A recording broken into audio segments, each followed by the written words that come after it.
2011. Nous étions à plus de 30% de taux de marge brute, aux alentours de 32% au début des années 90. Et ce taux a chuté d'une manière plus dramatique encore dans nos PME, alors que leurs homologues allemands sont à plus de 40%. Aujourd'hui, les demandes de délai de paiement des TPE et des PME, des délais de paiement des cotisations aux organismes de sécurité sociale, sont en hausse d'une manière tout à fait saisissante, plus de 23% en un an. Le taux d'autofinancement des entreprises se situe aujourd'hui à 67%. Il y a 10 ans, il était proche de 90%. Le taux de prélèvement obligatoire sur nos entreprises, par rapport à la valeur ajoutée, s'élève à 24,8%.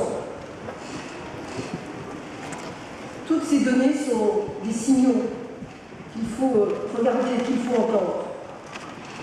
Il y a d'autres données que je pourrais utiliser, notamment pour montrer à quel point, parfois, il faut le dire, nous nous sentons tel l'albatros de Baudelaire, empêché gauche, car entravé par des réglementations au contenu aporétique.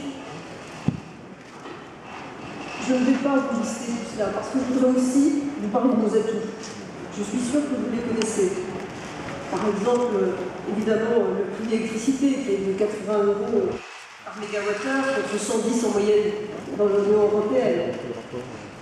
Par exemple aussi, dans nos atouts, je le dis sans hésiter, le dialogue social. Savez-vous, Monsieur le Premier ministre, que l'année dernière, 34 000 accords ont été signés dans les entreprises. Et puis, dans nos atouts, il y a sans nul doute notre énergie entrepreneuriale.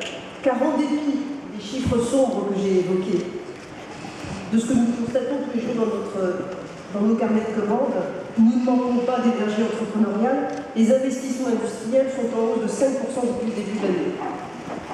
Au total, Monsieur le Premier ministre, je voudrais vous dire que l'université d'été du MEDEF, c'est un lieu convivial. C'est un lieu qui ne laisse pas de place au jeu de rôle. Parce que la confrontation d'idées est réelle et intense. Et c'est pourquoi nous vous demandons, Monsieur le Premier ministre, d'entendre ces vérités premières. Nous ne faisons pas semblant d'aller mal pour obtenir.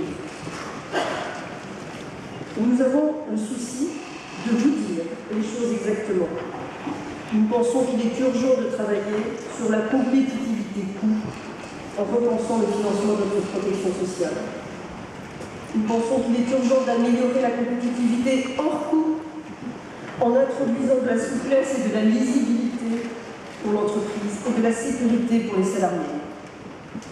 Et il est urgent d'intégrer la dimension psychologique de la compétitivité et de comprendre que l'entrepreneur a besoin, pour que son esprit pionnier puisse se déployer, l'entrepreneur a besoin de penser que son pays, notre pays, la France, peut être un Eldorado. Monsieur le Premier ministre, nous vous demandons d'entendre nos pronostics, d'avoir confiance en nos stratégies entrepreneuriales et de croire au bien fondé de nos exigences et de nos espérances.